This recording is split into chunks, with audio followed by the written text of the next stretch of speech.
No, otherwise, we can stop presenting our thing and then you can start doing that. Priya, can you stop our thing and let Dr. Kelkar start presenting his first slide? Yes, sir.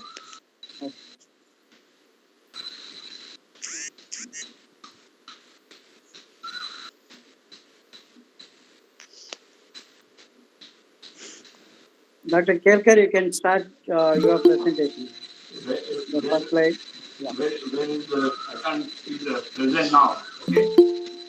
And I do entire screen or window? Yeah, you can, you open that PPT, in a window. Right, So you can, entire screen? Yes. yeah.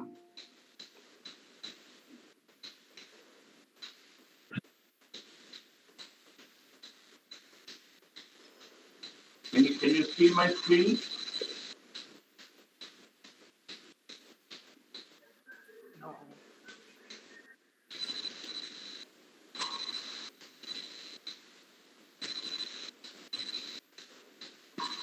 Hello, can you see my screen?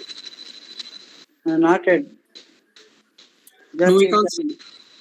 Yeah.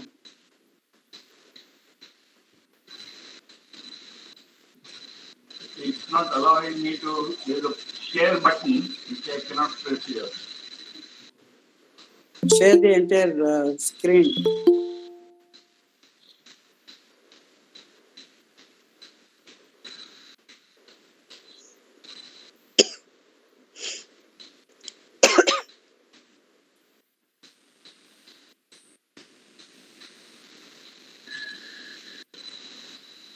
The share button here is inactivated.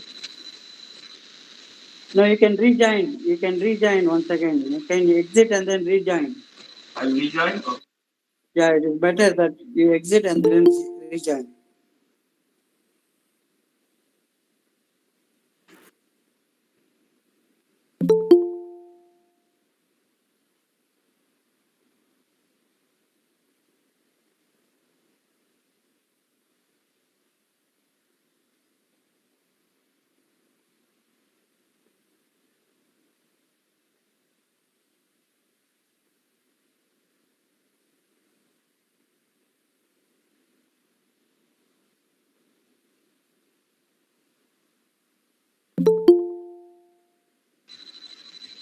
Am I on?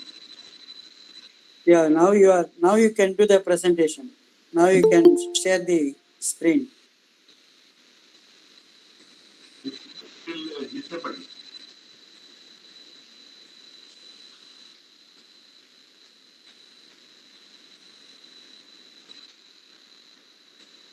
See, there's a button which has come up share, which is disabled.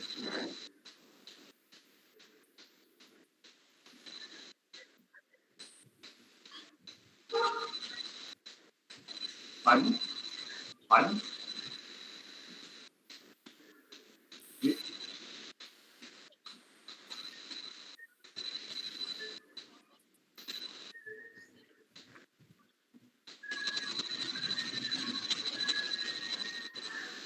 Okay.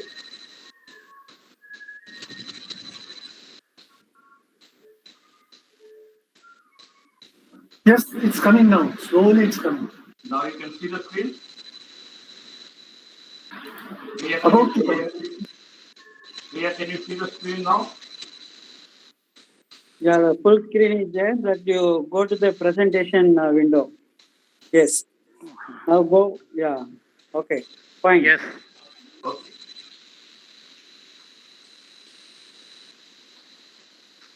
So you tell me when to start, huh? Yes. YouTube streaming started, right? Okay, now we can do the recording.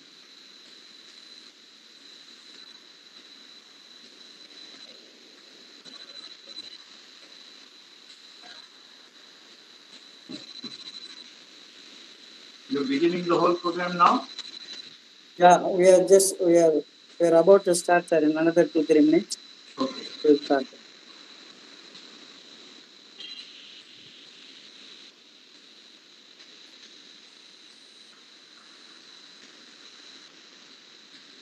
No, you are again gone back to edit mode. No, you can put the full screen. Yeah, okay, Okay. fine. Okay.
You can start, sir. We'll start. Okay. Is there some echo or something? Yes. Good evening, friends. On behalf of Computer Society of India, Chennai chapter, ACM Chennai chapter, and IEEE Computer Society Chennai chapter, and Principal India, that is a PhD learning. We extend our warm welcome to this evening program on the book launch on the subject business process management, as well as a presentation on the same topic. We are fortunate to have the author, Dr. S.A. Kelkar himself, presenting about the topic business process management. And then we are privileged to have Dr. Asit Barma, the director of Bharathidasan Institute of Management, City, to do the honor of releasing the book and felicitating the author, and also give a briefing about the importance of business process management. As you all know, that we are in the process of globalization and digitalization.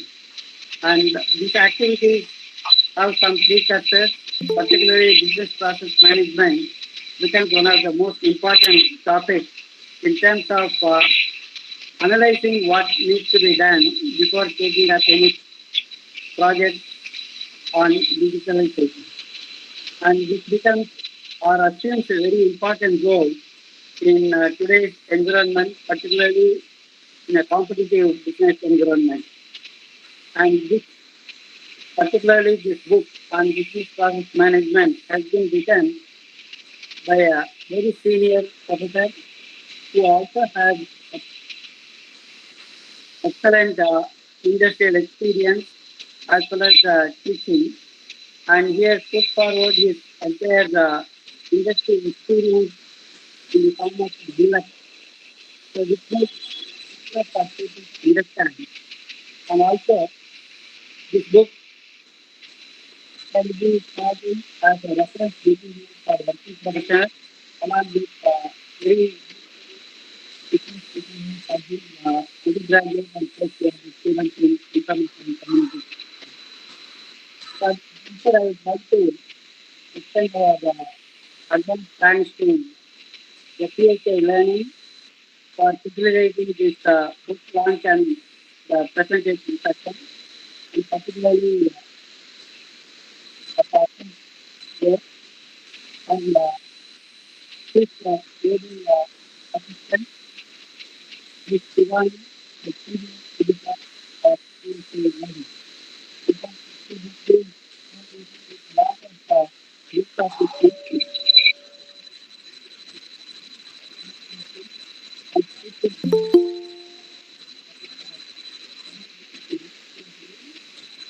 and people of life of how this is brief introduction the people of the best of today's the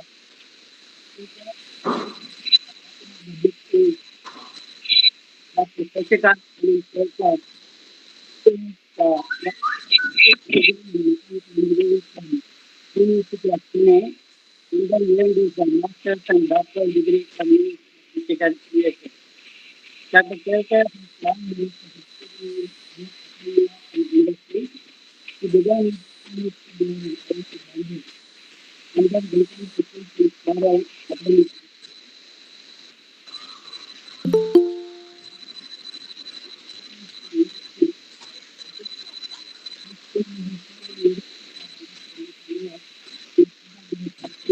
Yeah, I can't hear unless mine is the only connection out. And he began working as adjunct professor at both IIT Mumbai in the Department of Computer Science and Engineering, as well as the Shailesh J. Mehta School of Management and IIT Mumbai. He taught as a guest faculty at the Tata Institute of Social Sciences, Mumbai, for over 30 years. Currently, he is working as a professor in computer engineering Garg Institute of Engineering Education and Research at Nashik. Dr. Kelkar has published 12 books in the areas of information technology and information systems. His areas of interest include traffic management, software project management, IT service management, management information systems, hospital information systems, and research methodology. Dr. Kelkar is a life fellow of the Institute of Engineers in the Institute of Industrial Engineers and as well as our own Computer Society of India. So we are very happy to host Dr. Kelkar in today's program. Coming to the guest of honor, Dr. Asit Barma, who has made significant impact in the intersection of teaching, research, industry, consulting, with 33 years of experience in academia and industry. Dr. Barma's contribution lies in helping institutions prepare students for business of tomorrow in the age of Industry 4.0. Currently, he is working as the director of Bharathidasan Institute of Management, Trichy, and also physical faculty of IEEE. To this assignment, he was a professor at Garg State School of Management, Bangalore, in IIT Bharathidasan. During his 50 years of industry experience in technology domain, prior to moving into academics, Asit Barma played senior leadership role in CMC Limited. Now it is taken over by Tata Consulting Services, Tech Mahindra, Individual and Value Lab. Dr. Asit's academic credentials include PhD in Faculty of Management Studies from University of Madras, PGDM from IIM Ahmedabad, BTech in Electrical Engineering from IIT Madras, my own alma mater, and he is a national scholarship holder. His research areas include digital and society, platform business, technology readiness, and service excellence. He directly worked with Dr. A. Parasuraman on a project to introduce the Index of Service Excellence in India, just like the way the US has its own American Customer Satisfaction Index.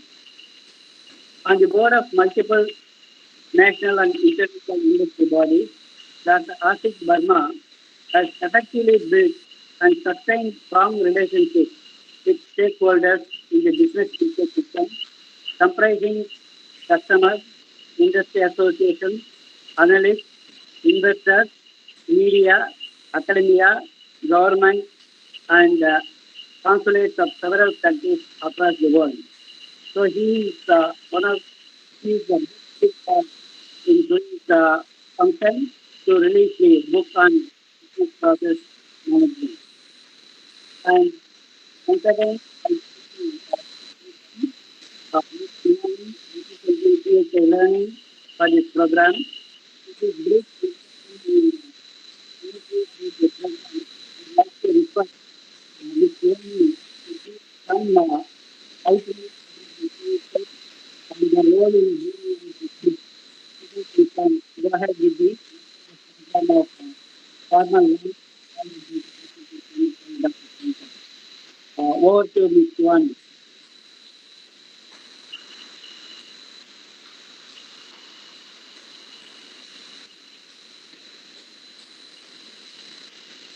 Miss Shivani.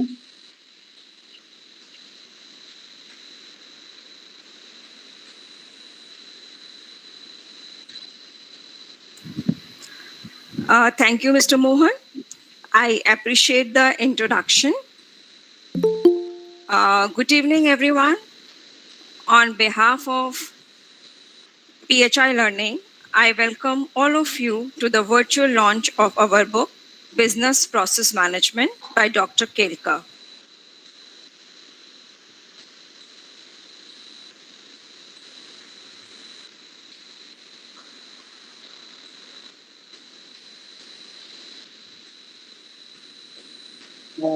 Shivani, you are muted. You have to unmute. Shivani, you are. Yes. Now it is okay? Okay, fine. Yeah. Thank you, Mr. Mohan. I appreciate the introduction. Good evening, everyone.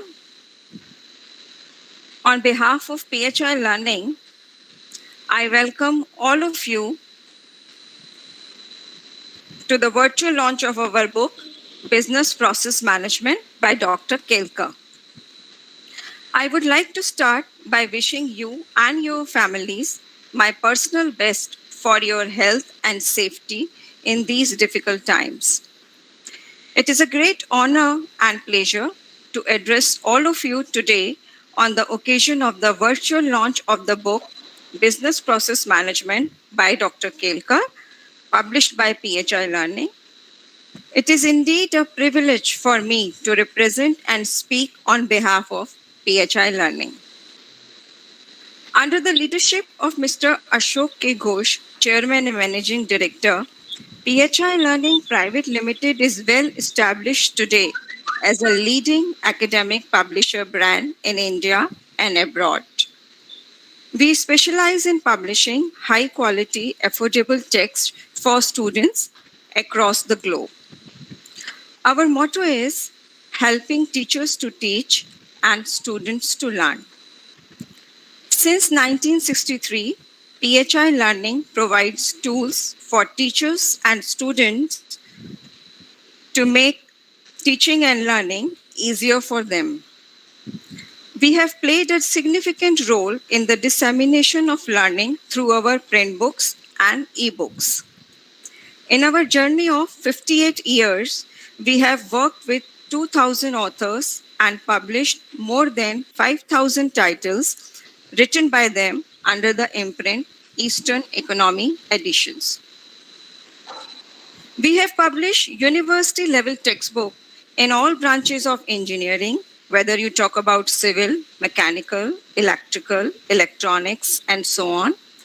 The sciences also, like biology, physics, chemistry, mathematics, humanities, and social sciences, and various other areas, that too at an affordable price to cater to the needs of Indian students. It has been our pleasure to host the virtual book launch event for the third time in association with Computer Society of India, Chennai chapter, ACM Chennai Professional chapter, and IEEE Computer Society Madras chapter. The book Business Process Management, which we are launching today, is Dr. Kelkar's 11th book with us.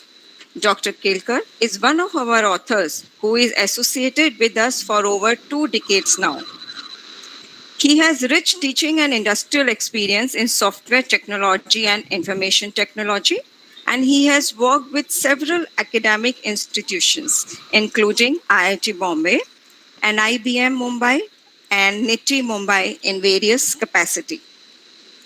Dr. Kelkar has his own unique style of writing to maximize students' learning experience. This book also follows the same approach that he has followed in his other 10 books published by PHI Learning. Written in a simple and easy to understand manner, this book is a ready reckoner for the students of computer science and engineering, computer applications, and MBA in information systems. Like our other published titles, this book is also available in ebook as well as print book formats. Those interested in ebook can either go for Adobe Digital Editions or Kindle Edition, whichever format they are comfortable with.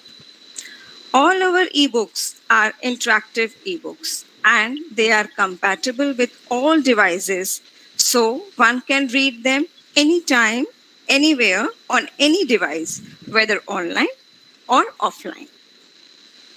One can download and install Adobe Digital Editions to experience PHI ebooks across PC, Mac, tablets, and mobile devices.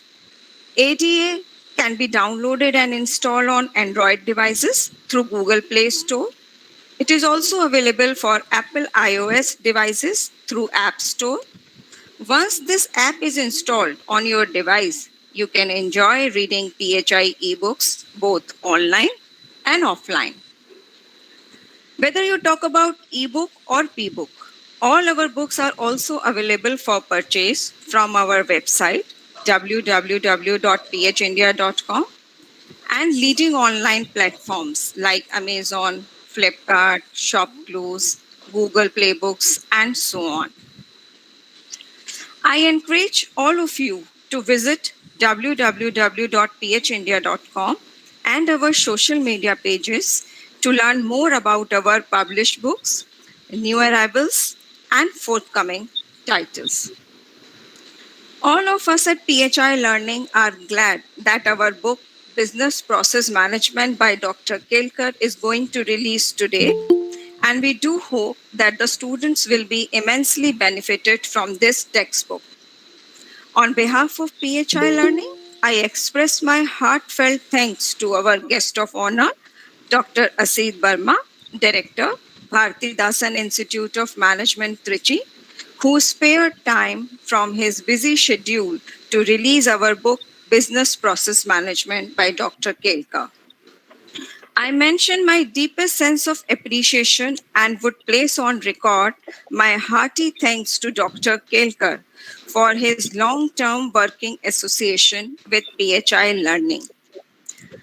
I would also like to thank Mr. H.R. Mohan, Chair, ACM Chennai, and Chair, Special Events IEEE, CS Madras, Dr. P. Sakthivel, Chair, IEEE CS Madras, Dr. Priya Vijay, Chair, CSI Chennai. Without you all, this book launch would not have been possible. I'm also grateful to all the participants who have blessed us with their presence today. Thank you once again to all of you. Stay safe, stay well, and stay inspired. So, with that, we will go ahead with our book release function. Over to you, Mr. Mohan. Okay, thank you, Ms. Shivani.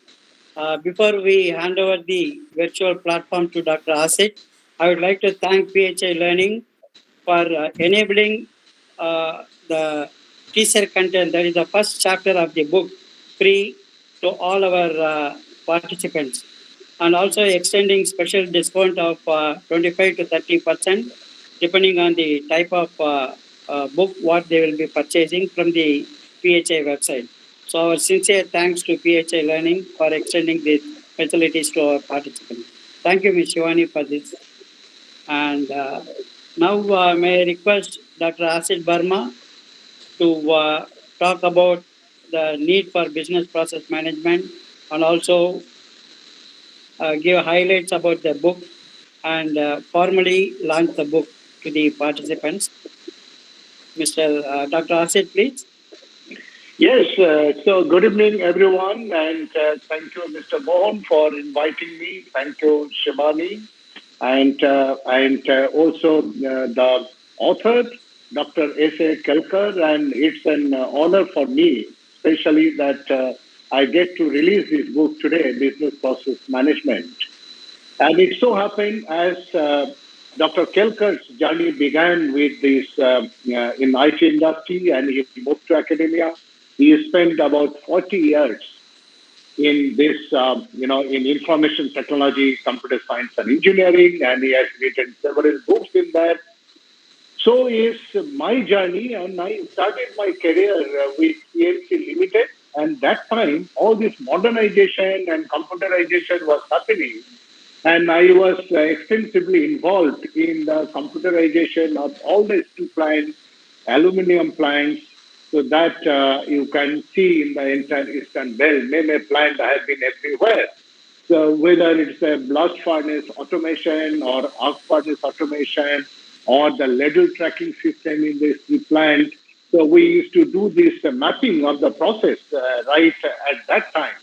So I started my career in '86, and so that's the time I started mapping process and looking at how we can bring these benefits of computerization. So CMC did a lot of wonderful job that time, whether it is passenger reservation system, automation of that, or automation of Bombay Stock Exchange from outcry system to paperless system. So we are involved in all these processes. So this is how the journey began, and then I moved to Chennai in 1999, and around 2001. So I was with Sakthivel Computer, and that is the first time when, in you can say, in the history of ERP, the first time we started doing this ERP outsourcing concept. So before that, ERP used to be there, all the process engineering would happen only at the client location. But custom computers used to be, now it is Tech Mahindra, was a pioneer to champion that idea that even the ERP, this process engineering, that can be outsourced completely. So the companies in US or Europe, they could outsource that to another company sitting in maybe Chennai or Coimbatore. So this is how. So, but before 2001, before 2001, this ERP implementation or business process reengineering, that came into a lot of criticism, and people were not finding value of it. They could not extract value. They could not extract value because they were automating few processes, and that integration was absent.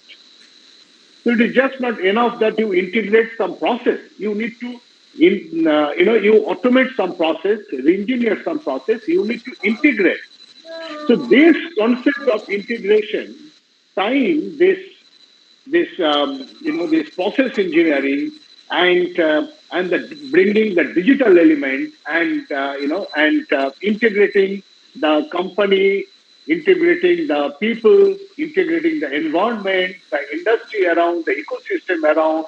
So that is possible today. That is the Industry 4.0.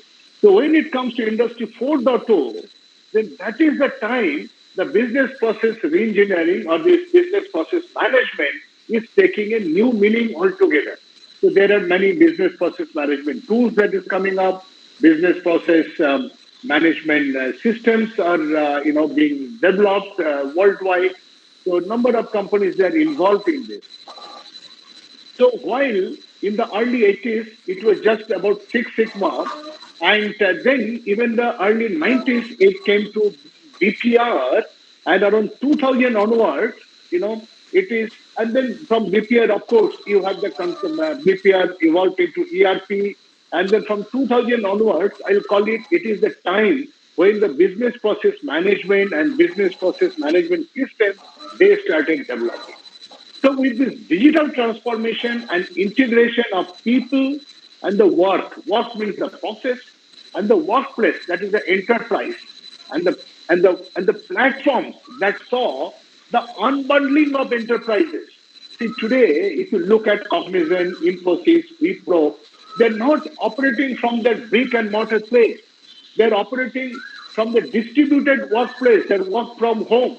So how do we capture that? Even this book release today, this is a different process altogether. So the process we followed for book release, but today this process is totally different. So this morning also I asked Mr. Mohan that tell me how do I release the book? How do I felicitate the author? At least if I meet face to face in a physical environment, the process would say that I'll, tear apart the wrapper and then release the book.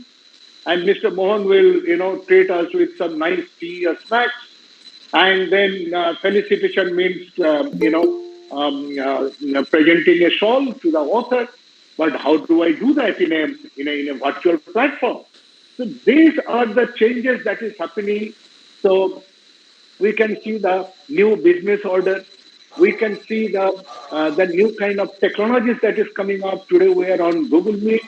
We see the new kind of these consumers that are coming up. Okay?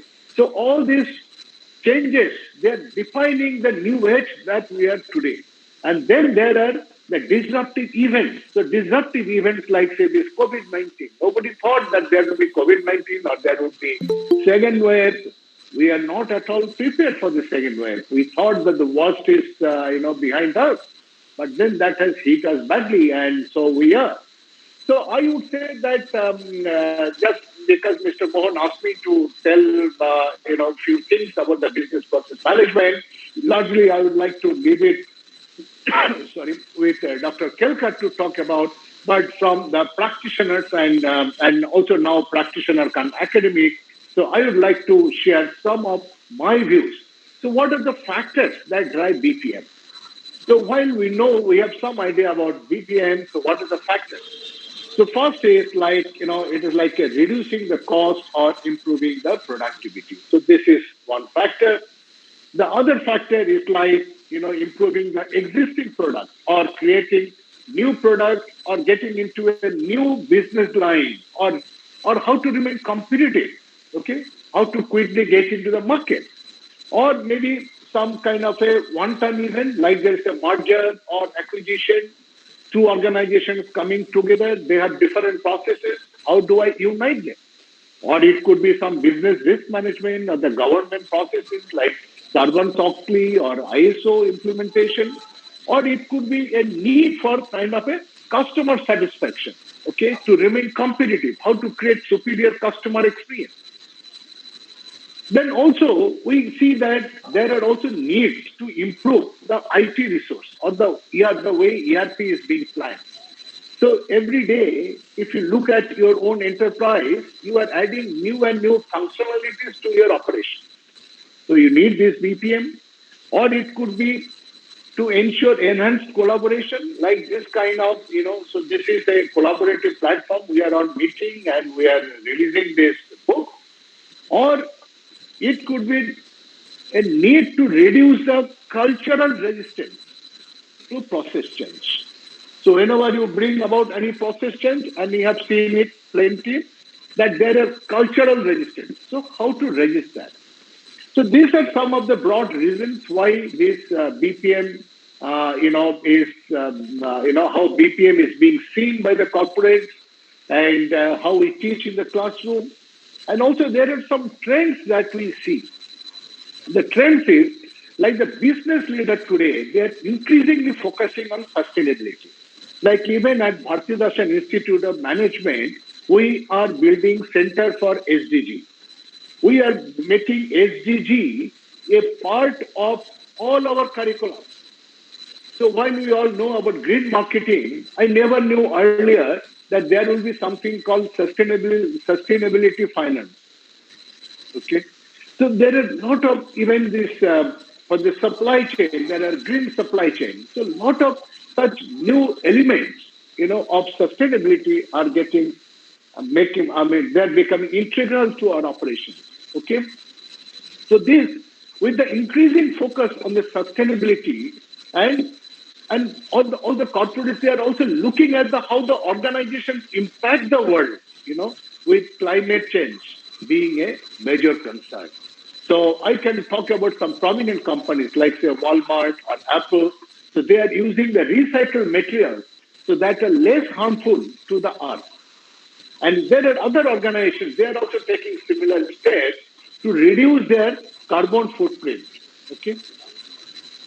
And another aspect of IT is that what IT is going away.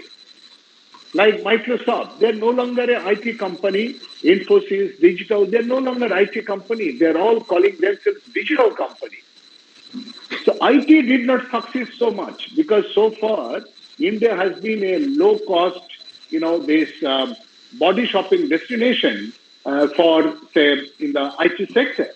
But now as IT gets more and more integrated with business, so we see this becomes more of a digital transformation solution. So this is where the landscape, this IT landscape in India is changing. So this business and IT divide, so that is getting diminished by having this IT encapsulate programmatic logic. There are concepts of microservices and containers, the business objects, and the the business and people themselves, they can assemble that. They can assemble that business logic. So as the business and IT divide that is breaking, so then this business process management becomes even more important. The third trend that I'm noticing is that while this 2018 we saw a paradigm shift for BPM moving towards a strategic role, supporting the organizational and digital transformation efforts, so that required these BPM professionals to reevaluate their skill sets and methodologies to be more agile and customer centric. So customer will be at the center of everything. So how to become agile and customer centric? So the BPM professionals, of say 2000 and BPM professionals of today, 2021, they have a completely different, requirement. So they need to work on totally different skill sets. So as we move into 2021 and beyond, I see that this trend is continuing to impact the BPM professionals, in two ways. One is that emphasis on supporting end-to-end processes and value systems, and secondly is the focus on people, either through using that well-honed change management skill to take this stuff along the journey, or using the human-centric design to ensure that the solutions they bring about, they provide value to the end users. So in this respect, I love the way this book by Dr. Kelkar, it captures the BPM imperatives as we enter Industry 4.0. So Industry 4.0 BPM characteristics or BPM imperatives are very well captured in this book. So it's a great refresher for students as well as practitioners. And I see this book to be an easy read.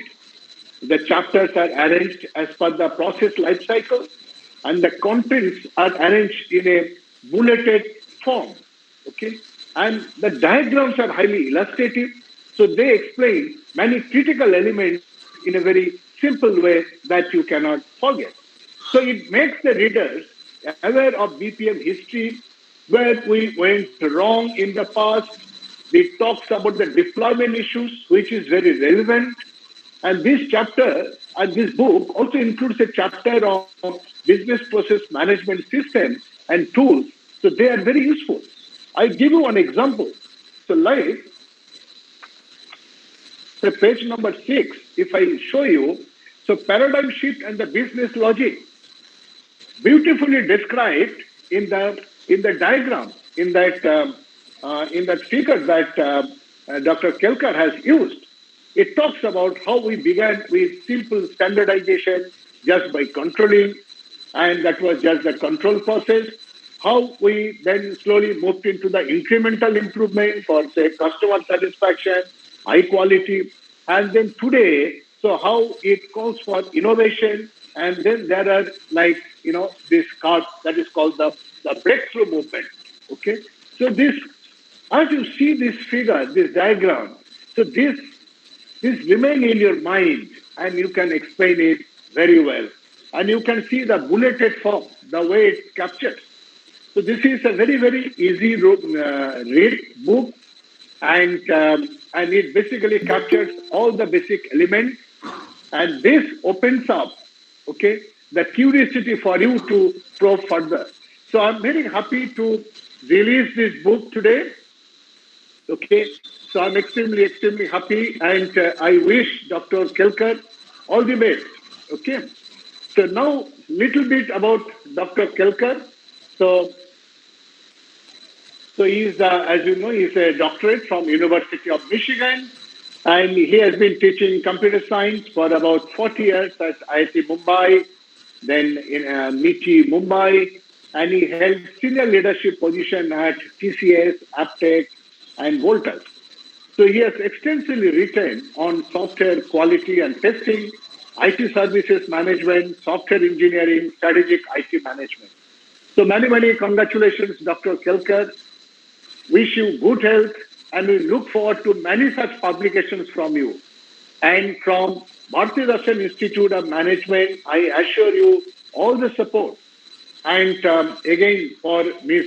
Shivani, that I will look forward to you for the release of my next book, so that I'm coming up with on IT services and marketing, which is very similar to this. And my open offer to CSI and IEEE that you can, if you want to, conduct an event further down south, then maybe you can consider Trichy, and I can open up my facilities for you. And Dr. Kelkar, I would like you to come and have interaction with my students. And I find this book very, very useful, and congratulations. Okay. So with this, let us give a big round of applause to Dr. Kelkar.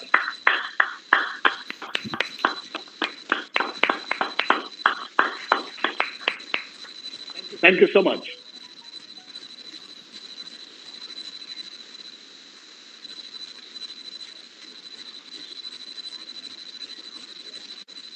Mr. Mohan, I think you are on the mute.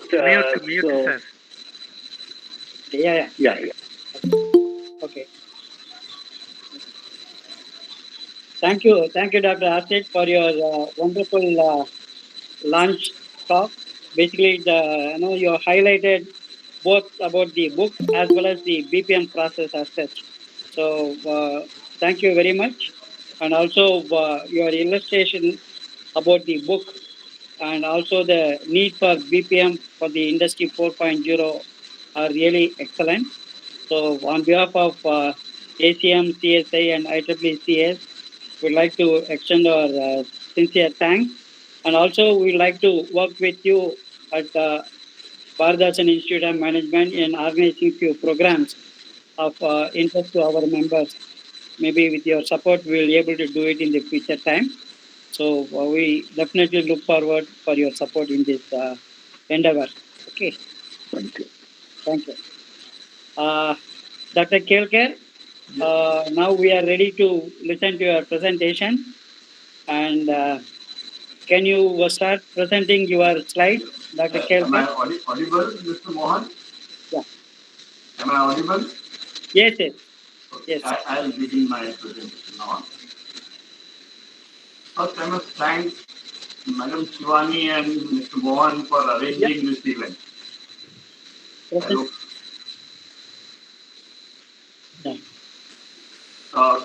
do you want me to do now? Yeah, you start presenting once again. Present. Because in between Shivani did the presentation, so your presentation has been sort of, No, what do you want me to do? You will do the, yeah, please tell me. I'll say stop sharing. I did stop sharing now. Yes.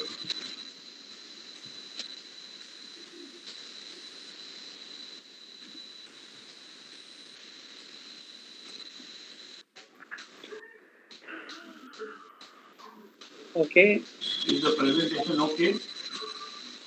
Yeah, you go to your presentation slide. Yeah. Can you see the presentation now? No, It says you the need to click. Yeah, you need to click on the present. Yes, yes, yes. Now go. Okay, Can you fine. see it now? Yeah, yeah. Can you It see is the visible. presentation? Yes. Yeah. It is fine. Okay. Well, let me begin by thanking Shivani and Mr. Mohan for arranging this event, and Professor Barma for giving a fantastic introduction for the book.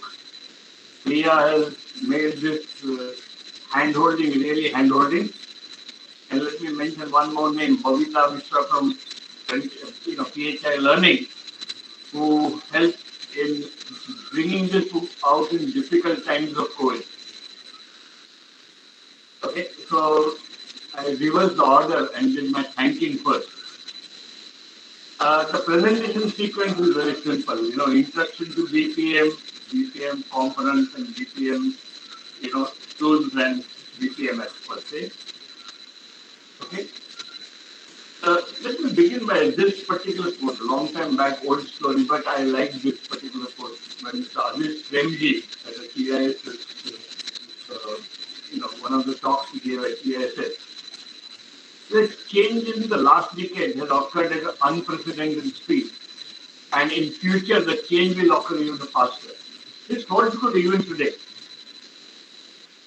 The change descends equally on everyone. It's like a rain falling, rain falls on everyone. Only some people realize it's different. Some people don't realize that the change is happening, but some people do. So that the first thing for managing change is to sense that the change has occurred. I think, this particular quote from Mr. Aziz's previous talk are very relevant today, even today. See, if you look at what is happening, the businesses today are doing, I'm using the word business in a general particular industry business. They're doing the same thing that they used to do. They basically buy, make, and sell goods and services. And they try to compete by, being faster, better, cheaper, and now an additional component there of providing superior post-sale service. Another thing is, with time now, they have to do all these things simultaneously. It's not like you tackle one item of these lists at a time. You have to tackle all of them at the same time. Now, the way they do it is also the same, good old days. Okay? You need minimum thing is control, then you need to do incremental improvement, and periodically you need to innovate. Only thing is, now these things, are happening like waves, like from top to bottom. Okay? These waves are happening simultaneously, bigger, varied, stronger, faster, frequent. So although you're doing the same thing that probably you used to do in a broader sense, you have to do it much faster than what you used to do. So that means a totally different ballgame. Okay? Now again, remember, typically most of the changes in our organization, okay, are small improvements and problem resolutions which happen all the time. Okay? And the frequency of these is more, and the truly transformational projects are not something that happens 3 times a day. Okay? So what happens is an important thing that you have to realize that while most changes, small changes, have a minimal effect on a downstream operation, that is day-to-day operation, they have a cumulative effect, which is degradation in quality and performance. It's like a creep, when they talk in, materials materials kind of a word, okay, material sciences, it's a creep that happens and this gradually accumulates, to a very different kind of industry. So removing this limitation, okay, of routinely making probably thousands of millions of small changes, okay, without having a cumulative effect on the quality and performance is a very key aspect in all these activities. So, to put it, simply, the change takes many forms. Okay, and there's so many of them happening simultaneously that we find it difficult to cope with them unless we do something in a systematic manner. See, take some of the examples of the impacts of changes that we have. So first we have said customer is dictator. So basically what happens, is knowledge is power. And today our customer is more informed than he used to be before. Okay, so the customer is obviously becoming more demanding. So what it means is the customer is taking the power away from the producer. Today the customers are demanding total solutions. Okay, and how the industry is responding. The industry is responding. From mass production you go to customized production. From competition you go to collaboration. The boundaries between the organizations are blurring, and the value chains are becoming the unit of competition. Because you can participate in several value chains at the same time. So this knowledge economy is producing new processes. Okay. First and foremost, as we have mentioned, the customer is getting more empowered. So instead of being a passive customer, he is becoming an active partner. The physical world is getting replaced by its information equivalent. Okay? So what happens is the activity clusters are now independent of location, time, and individual. And this requires totally different type of organizational structures, which are very flexible and which adapt to the changing environment. They need to adapt to the changing environment. And invariably, the organizations are expanding beyond their boundaries. You can't stay and bind yourself within your organizational entity, service the customer. Okay? So the processes that the company has, its processes must work across the boundary. That means your process must talk to processes of other companies, partners, your allies, your joint ventures, your collaborations, your outsourcing work. Okay? So you're also required to not only have processes that collaborate, you need to execute the processes belonging to somebody else. Okay? And then you have come to the value chain aspect. You need to say how do we share the spoil. So you need to resort to things like activity-based costing. Okay. Also, you have to make your own processes very appealing to the potential partners, because if other people want to include you in their value chain, one criteria that they will use for including you in the value chain is that your processes are attractive enough in the sense of easy integration with their processes. And that if this doesn't happen, if the value chains break down, the failures can be disastrous. Today we are experiencing the breakdown of value chains for oxygen supply, vaccines, remdesivir. We are even experiencing the breakdown in data that is presented to you, as a information. The news also, the value chains for the news are getting destroyed. So the value chain to function entirely, all these processes must work across the boundaries. Okay? So when you want the processes to collaborate, what do you really expect? Okay, first is you have to decide which process to collaborate with. So you need to be in a position to compare one process with another. Ability to compare. Not only in cost, but major consideration is cost and quality. then you should be in a position to describe the need for a partner's service level agreement. Before you get into a collaboration, you need to clearly describe what you expect from the collaborators and what you will provide to the collaborators. So, ability to clearly specify your service level agreement is becoming very important.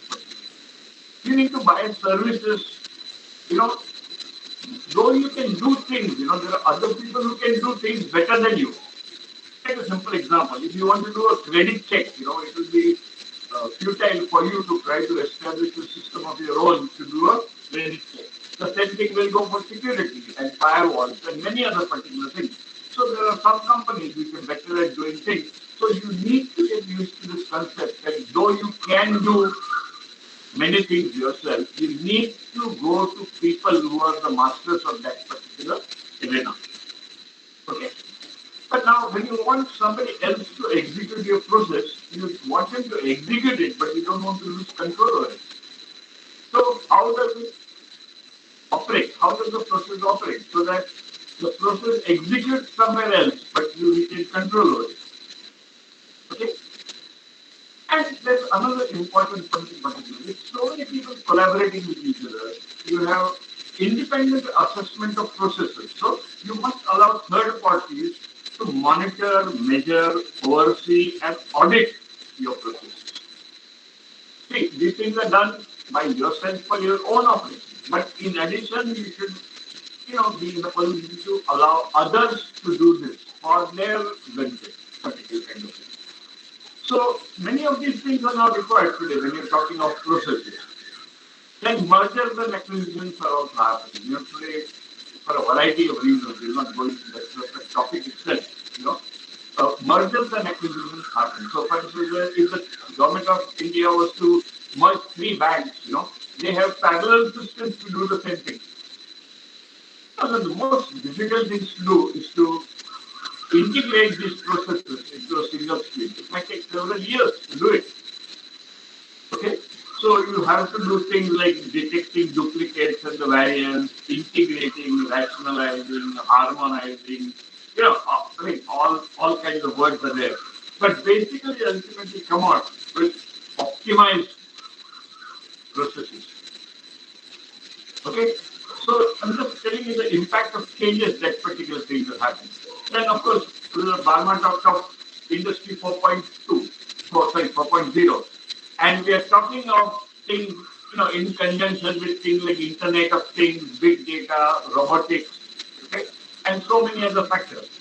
For instance, today in a hospital, you talk of hospital manufacturing the prosthesis in collaboration with the prosthesis designers. It's called, manufacturing of components or implants in the patient by the hospital, by the bedside of the patient, while the designers and their designs reside somewhere else. I'm just giving you one example, but there are many things which are happening in this particular kind of a thing. So basically, ability to anticipate and respond to market changes, operations to become more resilient to changes in the operation, okay? And economics directly based on services. Today, more and more companies are, 2/3 of the world's companies are in service business, and manufacturing is incidental to that. See, you have to basically service, the service wraps the manufactured products today, and it is not possible for you to, like a naked machine. You cannot sell a naked product to anyone. The product has to be wrapped in various kind of services. Okay? So the organizations need to have better support to coordinate all these work domains, different particular work domains. And if you don't do this, if you don't cope up with the reality of these particular changes, the degradation is going to be very fast. So basically what happens is an organization, there are several levels of managers, and each manager is looking down on his sphere of operation, scope of vision for his particular thing. And simultaneously, many managers at many levels are looking at the operation level, and each of them should be in a position to look at the global view of his own activity. So he should know the starting point, he should know the destination, he should know the current position and how the navigation is progressing. So all this basically requires an excellent method for obtaining information and integrating, not this one, very important, integrating several analyses into a single analysis. There are different techniques available for looking at different aspects of the same situation. But now you we don't have time in the real-time operations, to look at several separate analyses, and we should be in a position to integrate this analysis into a single analysis.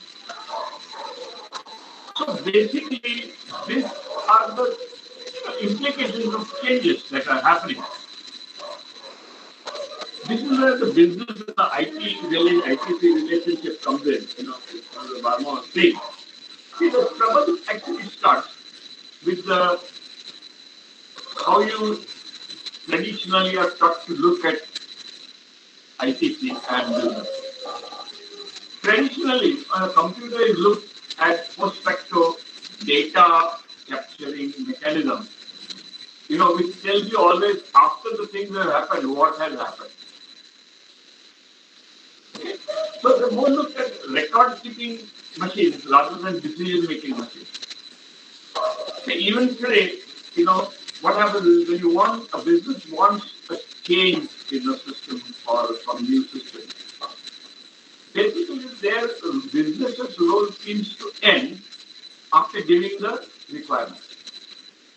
The moment you give the requirements are converted into a system, the software is compiled, and the executed software is executed as often as you want. But once that requirement has been given, making changes to the software is, let me say, near impossible in a routine basis. You can't do 17 changes a day to the software that you think that's to the requirement that you already have. Okay? So what happens is, as soon as you give the requirement, the business seems to lose control of its processes. Okay? The business seems to lose it. So what really the business wants, is to regain control over its process. What the business wants is to regain control. The business processes have become second-class citizens in the ITC. So now, from the business's point of view, they are the first-class citizens. Okay, and obviously the ITC exists for business and not the vice versa.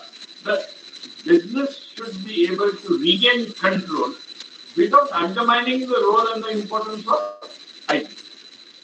Okay, so the business should be in a position to have a proactive role in the operations of the processes. Okay, and should be able to use the processes to take informed decisions, and the decisions are taken at many levels. It's not that one person is taking one decision at a particular time. Okay? So basically what you need to realize, that this ITC and business divide, has to be sort of removed, so that both are working in a win-win kind of a situation. Both are working in a win-win kind of a situation. So basically what needs to happen is the role of ITC needs to change.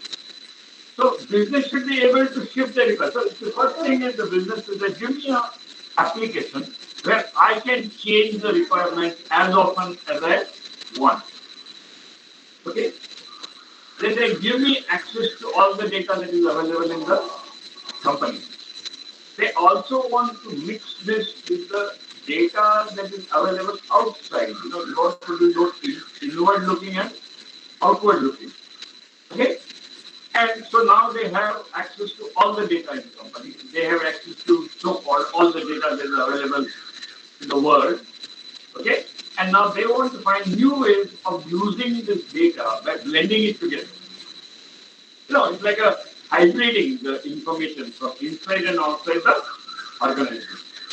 Okay, so basically what you want to do is to change the focus from ITC being the systems of record keeping to ITC being the systems for decision making. The ITC being the systems for decision making. Okay, so what are the things really the business expects from ITC? First is they have business regain control in the sense of processes that are directly executed. That means we don't have to go through a cycle of giving requirements and then a whole lot of time goes before it is made executable. So they want a directly executable process. They want flexibility to make changes to processes as often and as. Of course, this is not easy thing to do because once the business gets the control of these processes, the responsibility for maintaining the integrity and the quality, audit, security, all this also comes with it. But they have to take this particular kind of thing. They also want the ability to monitor the processes. Now, see, the processes, previously we were talking about transactions, and the transaction just happens, and you only have post-facto data about the transaction. Now, take a simple example. We are now currently going through the vaccination process. So, taking the first dose of vaccination, taking the second dose of vaccination, okay, and then issuing you a certificate for having completed the vaccination. And then from that, generating all the district, state, and the national level data aggregation, about the number of people who have undergone vaccination. And if you look at it, this is like a cascading of a whole series of processes which different managers are operating at different levels. So giving the first dose is a transaction in its own right, but giving the complete vaccination is a bigger process. Now what happens is, when you give the first dose of vaccination, the lower level transaction is complete, but the higher level transaction is in suspense. It is pending. And in many real life situations, okay, a transaction may get executed over years. For instance, take a simple example. If an insurance company has insured a patient, in Medicare, and if they look at the customer joining as a Medicare customer, till he decides to leave the system as a single transaction, then there are a lot of different people involved in looking at this particular transaction. So basically, you need to have this particular concept, the ability to monitor process instances at different levels. So for a higher level processes, it requires the ability to modify the transaction midway through. It is like getting into a running train, a running bus. Instead of getting into a train when it is steady at the platform, the train starts and you want to catch it. It's like changing horses, in a cowboy movie you see a person changing a horse while they're riding, or you see in athletics, battles being changed in a relay race. So this kind of requirement changes are coming up, and which the ITC is required to provide solutions for these particular changes to the customers. Now, if you look at the organizations around the world, they basically thrive on innovation and operational excellence. Obviously, I'm not going to read through what is innovation and operational excellence. But what has happened over the period of time, is that somehow the operational excellence, has received a little less attention than the innovation. And everybody is talking in terms of innovation, but somebody is talking in terms of operations. I'm talking of operational excellence of the company and not of operational, innovations that happen in the ITC. So BPM may be an innovation, the BPM and the tools may be innovations in the ITC, but their use in the company, is pertains to operational excellence. So if you look at it from that particular point of view, okay, you must see what is organization. So that's how we come to the processes. So basically, business processes are what the companies do to deliver the value to their customers. value may come in terms of products and services that the customer uses. These processes again have many variances. For obvious reasons, that no two customers are alike. So there are private processes, customized processes, there are best practices that are available, and there are several of them that are around. And you have new industry standards, take a simple example, many times people ask the question, do I have a ISO 9000 certification or TNM level 5 certification or all kinds of Japanese quality certifications or all of them together and all that. So we have a lot of this particular kind of processes that are there. Okay, so the way your ability to design and operate this process, your ability to design. I'm not saying execute, because I'll talk about that particular. So I'm saying ability to design and operate this particular process. Has a direct impact on the quality of service. It has a direct impact on the efficiency. Okay? And the organizations can outperform others. Just because they do the same thing, but they do it differently. Right? Their processes are different. Okay? They do the same thing, but the processes are, the same technology is available to everybody. But the same technology doesn't eliminate the competition. It actually enhances the competition. Access to same technology to all competitors doesn't eliminate competition. It actually enhances competition.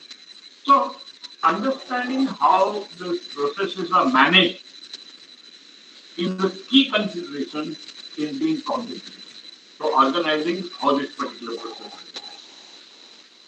So, what do the best-in-class companies do? See, the processes can be classified in many different ways. But the most important are what we call differentiating processes. The processes that make a company stand out from its competitors.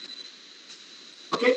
But now what happens? Once a company has differentiating processes, the other competitors are very quick in copying them. Or equivalent of performance. So what happens is, the companies need to continuously transfer their,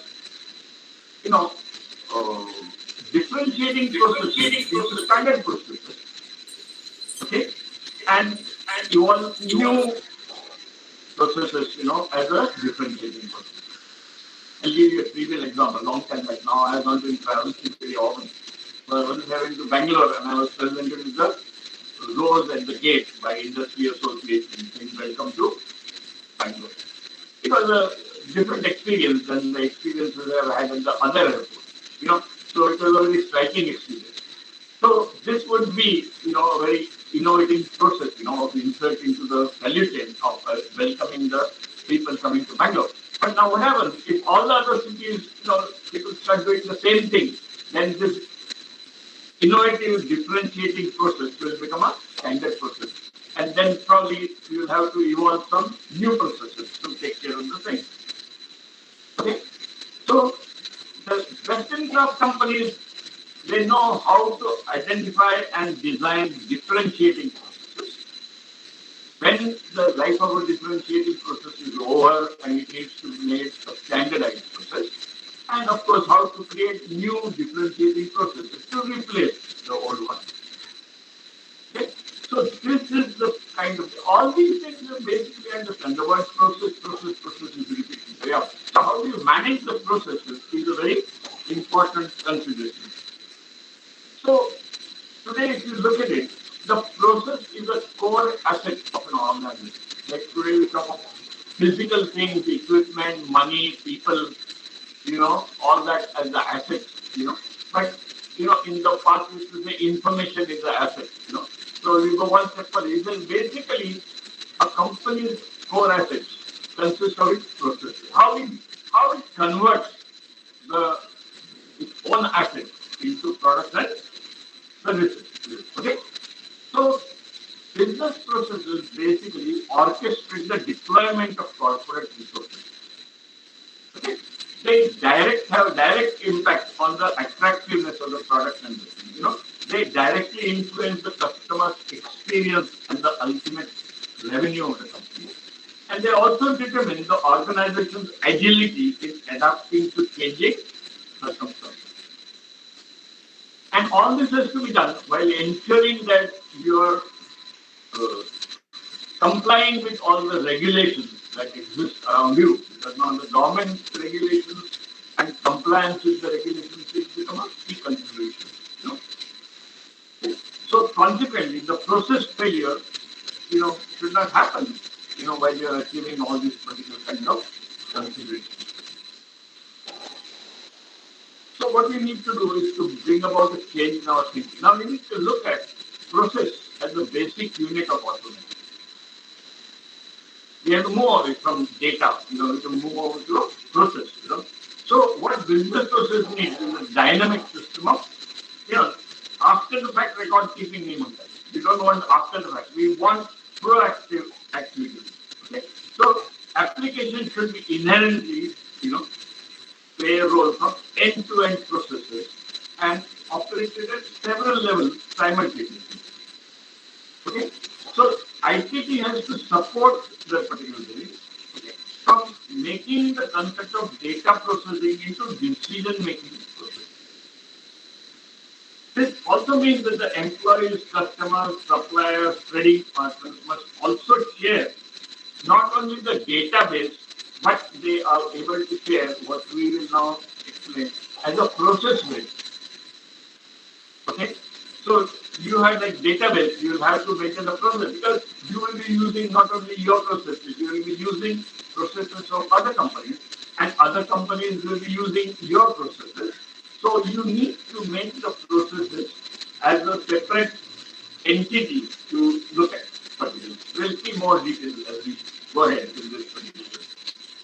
So what we say is basically what we need to do is to separate processes from the process management activity. Understand? See, when we had database management system, we separated the data from the data management activity. Imagine the good old days, where the programmer had to manage his own data. And ever since the days of RDBMS and other activities that we have, we have almost forgotten how to manage the data. The programmer just writes the program. It's like a closed system library as against an open access library. Okay? So this is the basic change that we really need to do. So this word is the separation of processes from the process management activity. That is the key word that we need to have. So let's look at it in a diagram form. We had an application. So we separated the database management system from the application. Then after some time we started, separating the interfaces also. It is not possible for one programmer to take care of all possible interfaces. If one was to write a program on a Spider-Man or something like that, and it is going to be downloaded on thousands, millions of mobile phones of different manufacturers with different models and all that, it is just not possible for a single application to have interfaces for all possible current and the future devices that are there. So the interface management has to be separated from the application. Similarly, we will need to separate the process-based management. We probably will, in course of time, also separate the security. To a large extent, we already are separating the security from the application particularly. So core application, will remain at the center. And the routine part of that particular thing will have to be separated from the application itself. The routine part will have to be separated from the okay. So once a single definition, so what you need, basically you need a unified single definition of business process. Okay? And once this definition is there, like the RDMS, you can have a basic schema and from that you can give each user an appropriate schema. Okay? The user schema. Okay? So the reality is one thing, but each user does not see the entire reality. He sees only the relevant part. Similarly, in a company, there are lots of different people who don't want to know everything about each process. They want to know only the relevant part of their process. Okay? So once you have a process-based management system, you will be able to give each user a process view that is appropriate only for his purpose. Only you're not going to push on him the entire all or none kind of a phenomena of giving him the entire details about the process kind of thing. Okay. So that's how the process management. The process management, business process management is called. So basically, it evolved from a second wave to third wave as a business process reengineering. The two concepts are totally different. The two concepts are totally different. Smith, long time back, has described this evolution of business process management as three waves. Okay? Yeah. The third enables business people to directly manipulate business processes and provide the ability to conduct what-if analysis with the intention of doing optimization. So this is the major difference in the third wave of business process management. In my book also, if you want to see the details of the evolution of business process management, it is not given in the mainstream book. It is given as an appendix. So I'm not going to go into the earlier waves and all that kind of thing. Okay. So BPM takes the software development of the critical part of the process. Understand the word. The BPM takes the software development part of the critical change of making change in the business process. So the third wave of business is a business professional, and it is not for ITC. And the ITC professionals are involved in evolving the tools, but they are not involved in executing the process. They are not involved in executing the processes. So the BPM is concerned with creating and managing agile business processes. It enables managers to take a holistic view of the organization. It enables them to look at the current and use the tools to even look at the future by forecasting or whatever, many other techniques that we have, okay, before taking the decision, particularly. Okay? So the appraisal again and operational excellence is the key. So BNC is a natural and holistic approach to create highly efficient, from this I'm reading, creating highly efficient, agile, innovative, and adequate organization. Lots of definitions are there, but it's not worth reading all of them in the software. So basically what it does, it makes possible the discovery, design, deployment, execution. Okay, we'll go through that. I'm not going to read through that, what it can do. But remember, basically, the operational excellence is there. Now, the next thing you must realize is that don't look at BPM as a single tool. You need to look at BPM as an academic discipline. Every academic discipline has a body of knowledge of its own, and there's a code of conduct, ethics, code of ethics and code of conduct. So today BPM is also evolving, okay, as a discipline in its own particular right. You have certificates, like you have project management certification, from PMI. You can get a certified business process professional certificate, from Association of Business Process Management. So I'm not advocating one body versus the other, but what I'm basically saying that the management discipline, it has its own body of knowledge and it has its own code of conduct, particularly. Okay? Now this body of knowledge can be applied to any organization for the purpose of directing the business resources. How we deploy the business resources to achieve the strategic objectives of the company. So effective management of business processes requires participation of the entire organization. So different people need to be taught different aspects, okay, when practicing business process management in a company. Another interesting particular, it's not, my way or highway kind of approach.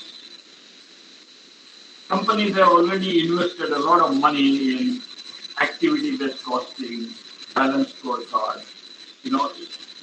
EV earned value analysis, business games theory, total quality management, Six Sigma, Lean, ERP. Here are all kinds of. So people have already made. Now, if you say that you go to BPM, that means you abandon everything that you have done earlier. It's like a sure sign of failure, particularly. Okay? It's like a sure sign of failure, particular kind of. So basically, the BPM enables you to work in conjunction with all the existing investment that you have made in improving your process of it. Okay? It acts like an umbrella kind of a, it provides the umbrella kind of a knowledge, to make sure that this is being done. So the core concepts associated with the BPM, we see, are, appear in terms of words exactly the same as we have heard in system analysis and design. But if you read into details of how this is achieved, it has a totally different kind of a connotation. Okay. So implementation of BPM is basically a strategic decision and requires a strong executive support.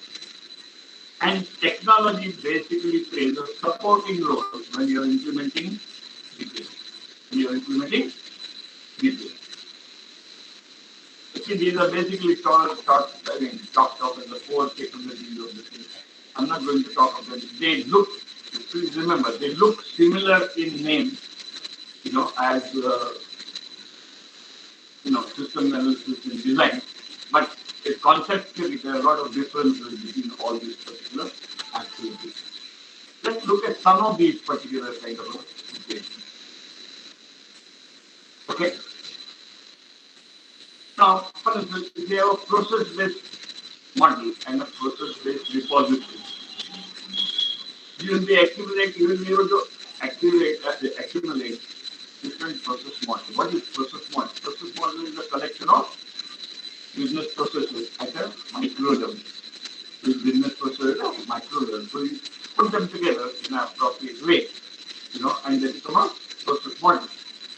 And you can build one on top of another. So you have, once you have this particular capability, you have ability to search, to find the appropriate process model, or to take and modify a business model, or to merge different process models, or to make clusters which are temporary as against mergers which are permanent.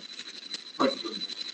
So the business process management facilities, and the capabilities and technology will be able to give you a control or extensive reuse of your business process. Then, if you look at the service-oriented architecture point of view, what you need is to look at, you don't have object code, but you have source code at a very micro level, particularly. You have source code everything. And instead of building a single program and executing with all the data, what you do, take one instance of the data. For corresponding to that one instance, you pick and choose which appropriate processes that you want. So you need to write a program to pick and choose the appropriate sub-processes and select and build a small module temporarily for executing it, and then do the interpretation rather than compiling and executing. So basically what you're doing, you're taking individual instance of data, tailoring a program corresponding to that particular data, creating an interpreted output for that data, and then going to the next instance of it. A lot of similarity and like service-oriented architecture. To illustrate the point, if you consider this, as booking a car rental, as a safety net. I'm not going to teach you on safety net notation. See, there are so many possible alternative paths. So in case a customer chooses a particular path, you don't need to rewrite the software. You need to do the right selection of the software and then interpret directly, particularly. Okay, so this is how it works. So in the good old days, we used to go to analysis design this thing, compile and bind, and then executable. And as soon as you went to beyond this particular thing, the business was controlled, and then the executable had to be. So today what we have is we have a process, and we have a pool of programs, services pool. And what the main program does is to select appropriate services from the pool. Okay, which consists of small processes which have already gone through VBT. Okay, and you pass the data stream to it, and you basically get live instances which ultimately become the output. Let me explain this particular concept to you a little more. See, what happens is you're used to the concept of you have a data stream and you get an output, and when you get an output, you also get a event log. But as I mentioned to you earlier, if you're looking at a process from different levels, a lower level process might have completed, but the higher level process may be still pending. So now this higher level pending process goes into a repository of live instances. So these are like pending. Okay. So when I was producing this particular, 20 I was producing this particular book. The instance of from first submission of the manuscript, okay, to the book getting printed and now today being launched. Well, if you consider that as a single transaction, it lasted for about 9 months. And during 9 months, several changes could have been made to the life of this particular outcome. The outcome could have changed. For instance, the date of this presentation could have changed. The presenter could have changed. And many things could have happened. Okay, so we now have two bases basically: event log and a live instances base. And the live instances base is basically accessible to all customers. Understand this particularly. Okay, so several people looking at these processes as they're executing, and of course the past data, process managers, participants, the people who actually do the business, the process owner. See, these roles are not going to specify here. Process manager is a different person. Process owner, participant is the real user of the particular process, and then the quality people who are trying to improve it. All of them have their respective reports and dashboards. Okay? And the reports basically, as you know, are one time and never change, whereas the dashboards are live, and they keep on providing you data in real time. But at the same moment, there's no need for you to look at all the data all the time. You look at, just look at your dashboard of your car. For instance, it gives you information how much fuel is there, but you don't keep on looking at the fuel tank, indicator all the time. You look at only occasionally or whenever you feel the need to look at it by the same particular. Similarly, if you want one particular piece of information that attracts attention at the instant, and if you click on it, you'll be able to do things like drilling down and go into more details of that particular thing. So you have a nice lecture coming up. I don't know whether it will be open to create. I remember Mr. Mohan had sent me an announcement on a company having selling software for the dashboard. On 10th of May, we will talk on that particular one. So, so you have dashboard, and dashboard can be at the operational level, tactical level, strategic level, and all the different levels. So the report as well as dashboard can be considered. See, the dashboard needs to have real-time information all the time. And from that point of view, your operational organizational of the database is very important. And of course, last but not the least, the entire mechanism has to work with the, basically the concept of continuous improvement. So you are taking feedback from different levels in the organization. You are taking feedback from different levels in the organization. Okay? And from these particular levels, you are going to get the inputs for making the improvement. Which basically go and add to the service library, the process management. Now, this picture I taken from SAP's book, by SAP's Naved's book. Important, but it's a very interesting diagram. It is a transformation from being a functional organization to the process-based organization. Process-oriented. From functional orientation to process orientation is not a one-time switch like on and off. It takes several hard efforts to gradually shift from being a functional organization to a process-oriented organization. And there might be the 4 stages that you go through, that the SAP went through, they did their transformation. So like you said, if you look in the mirror, the first day you're not going to see the picture that you want. And it's going to be a lot of hard work before you see yourself transform from being a function-oriented organization to a, but that is the details we cannot of course go through at this particular stage. Then we come to the last particular part, the BPM and the BPMS. So first, let me clarify that if you look at the BPM literature, BPM, it's basically divided into 2 distinct sections, BPM and BPMs. BPM stands for Business Process Management, BPM stands for Business Process Management. This industry is very highly driven by the IT companies, the likes of IBM and the SaaS, the big players, but there are lots of other players.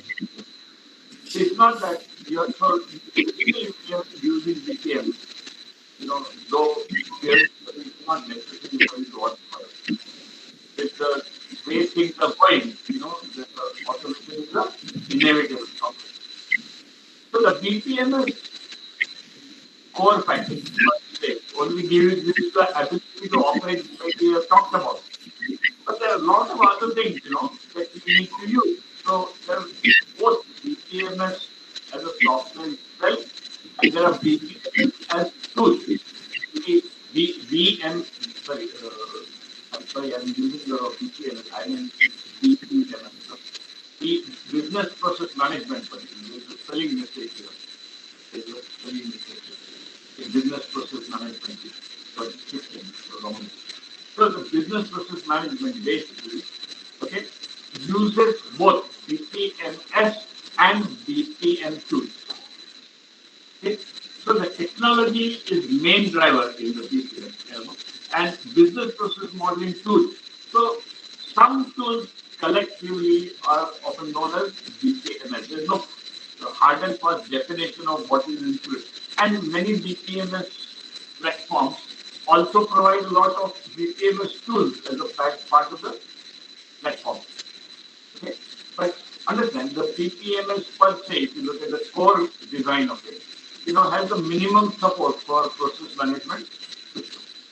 And BPM tools help you to do a lot of other things that you want to do with the process management things that you have. So remember, we will have to speed up now. I think I've almost exceeded my time. So we must distinguish between. I'm not spending more time now on this. I distinguish between BPM and the thing. So BPM has both standalone tools and the BPMS. And there are large number of tools which are available for BPMS, like discovery tools, management tools, rule management tools, integrated development environment. So BPM extends. So main thing what you need to remember, the BPM extends beyond boundaries. So when you look at BPM within the company, that often is known as enterprise process management. Enterprise process management. But today, you cannot have enterprises operating in silos. And the enterprise, the processes within enterprises need to cross the boundaries. And each company will have to choose its own BPMS or BPM tool landscape. So it will have, say, all companies don't have exactly the same BPMS and the same BPMS tool. And depending on your needs, size, ability to, and capability, you need to choose an appropriate tool landscape. To come to the end of our talk, start implementing BPM. When you change from function-oriented organization to process-oriented organization, the first immediate gains that you will gain is in productivity and efficiency. These are what we call low-hanging fruit.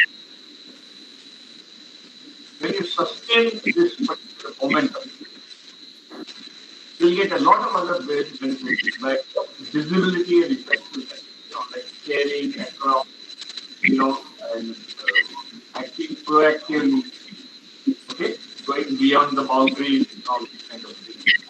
And once you are in that,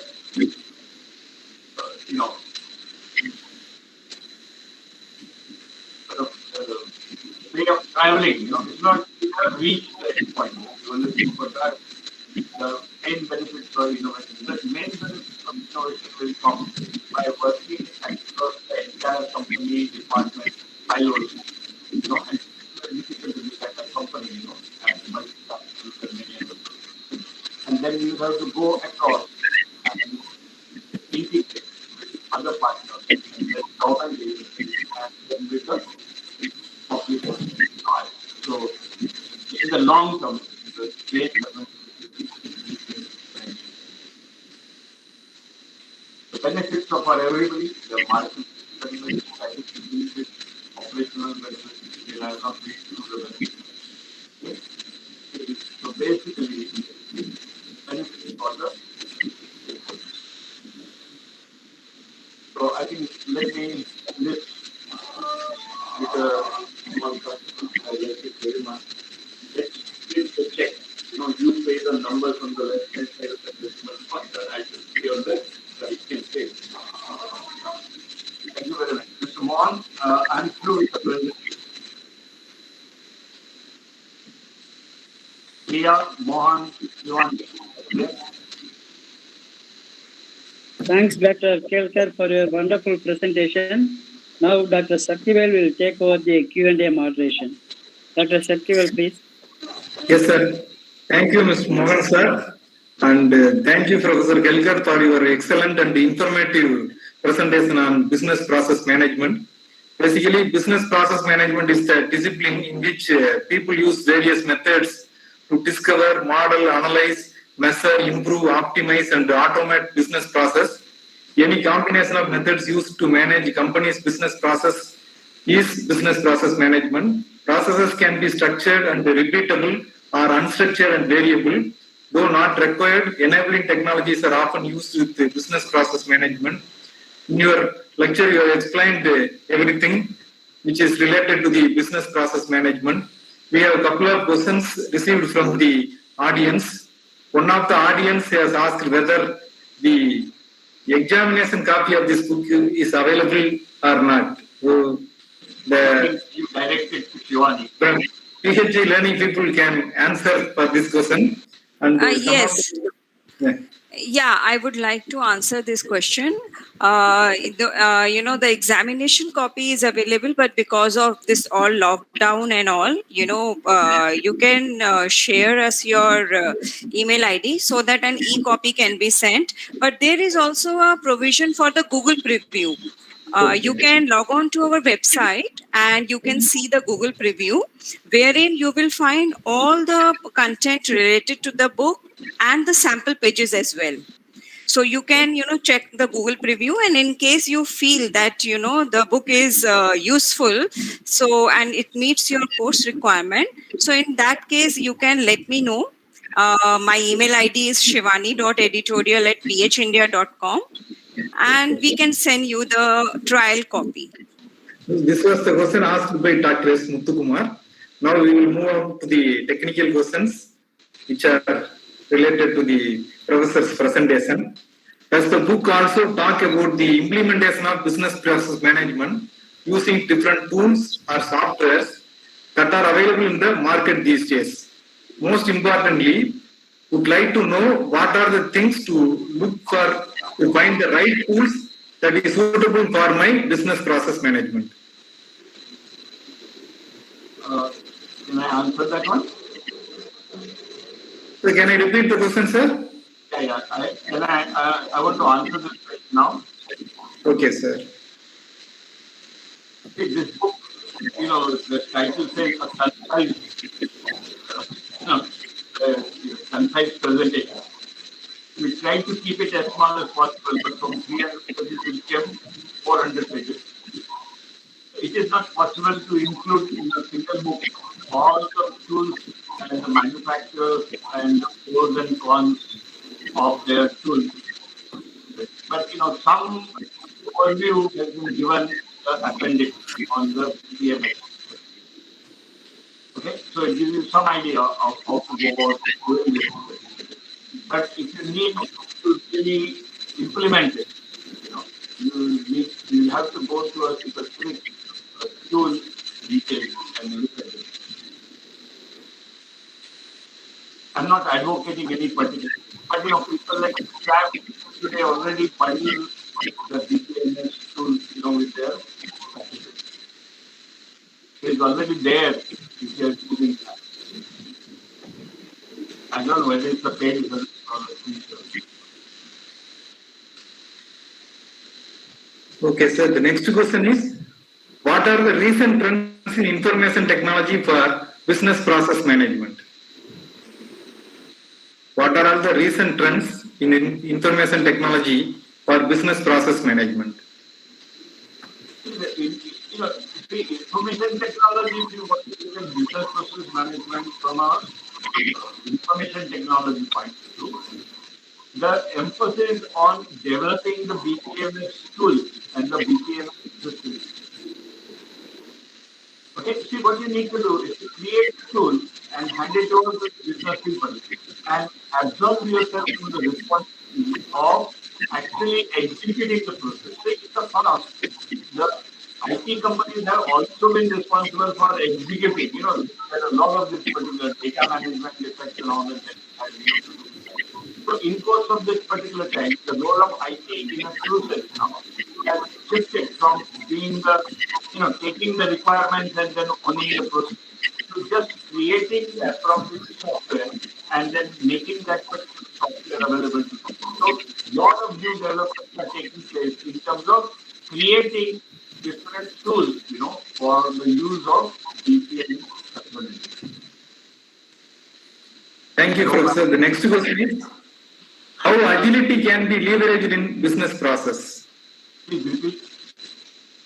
How agility can be leveraged in business process? Sorry, I'm not able to listen to you. How agility can be leveraged in business process?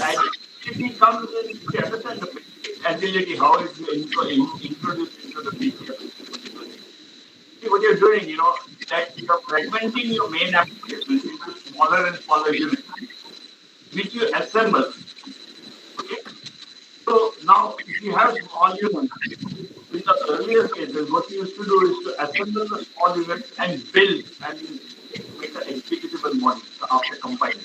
Today you don't do that. What you do is you assemble this small granular, assemble this, and then interpret them. And once you interpret them, the main particular group that has, can be disbanded, not required for purposes. If you want, you can restore and reuse it. If you think that you will encounter another feature, right? So the agility comes because you are removing the compilation and execution part of it from the software. The modification to the software is being done by the business people rather than by the IT people, by way of providing the tools enable the business people to assemble the appropriate services. Tools enable the business people actually actually they don't even know that they are doing services. They only specify, maybe on a dashboard or something or anything what they want to do. And they click on it, and the whole thing automatically gets interpreted, selected and interpreted. So the IT role is in terms of creating the BPM tool and the BPMS for the use by the user. See, the IT needs to get away from being responsible for business outcomes. The business people are responsible for business outcomes. IT people need to get away from it. And this can be done only if business people handle their own.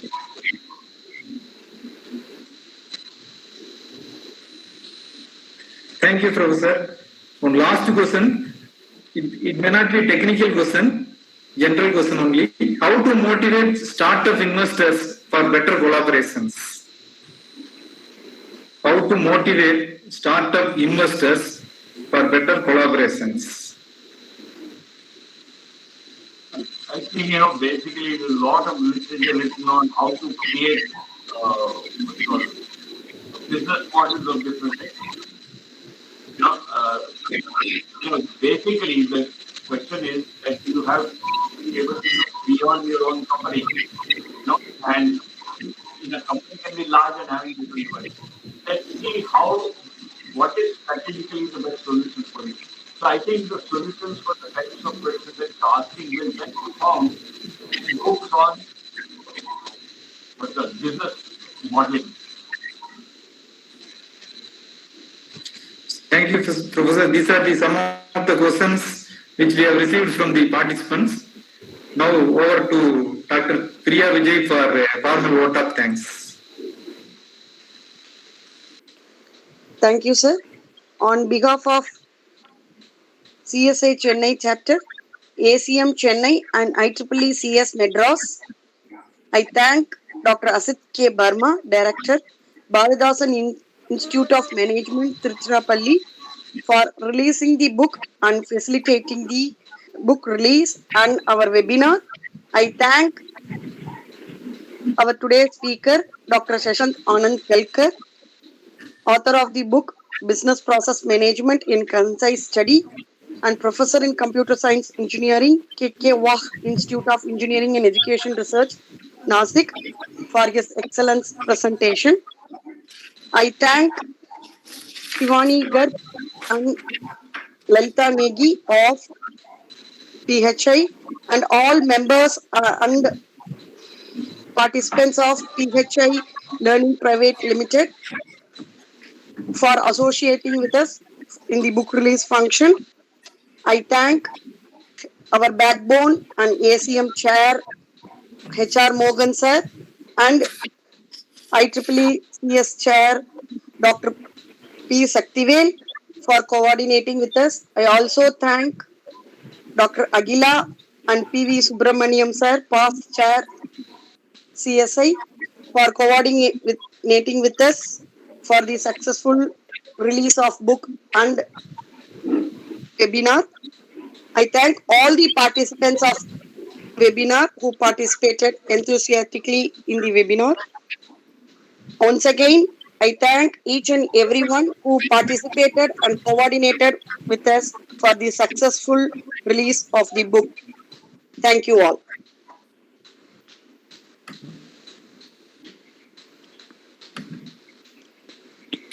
So, thank you, Dr. Kelkar.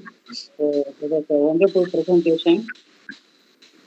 Thank you very much, Mr. Mohan. And particularly the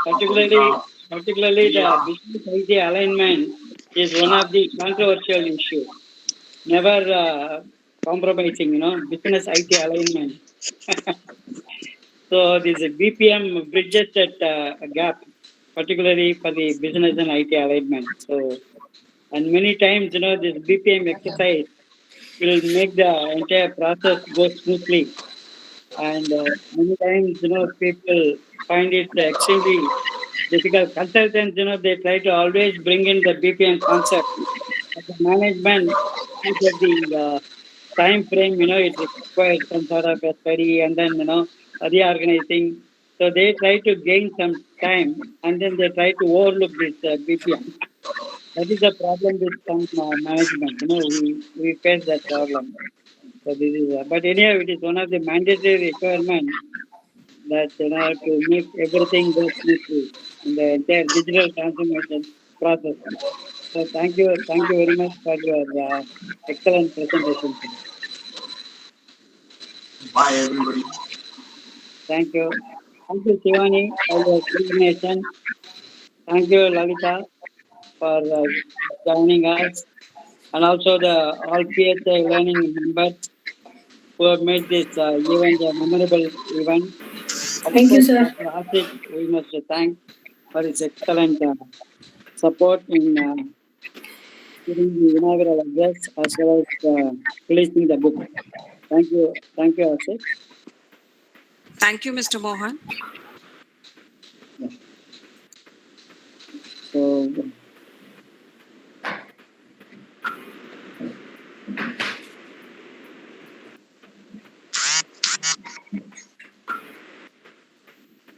thank you all the participants. So we have a program on 1st May as well as on 15th May. And already we started sending the invite. And please do register and then attend the programs on 1st and 15th May. Thank you. Thank you and good night to everyone. Thank you, sir. Thank you.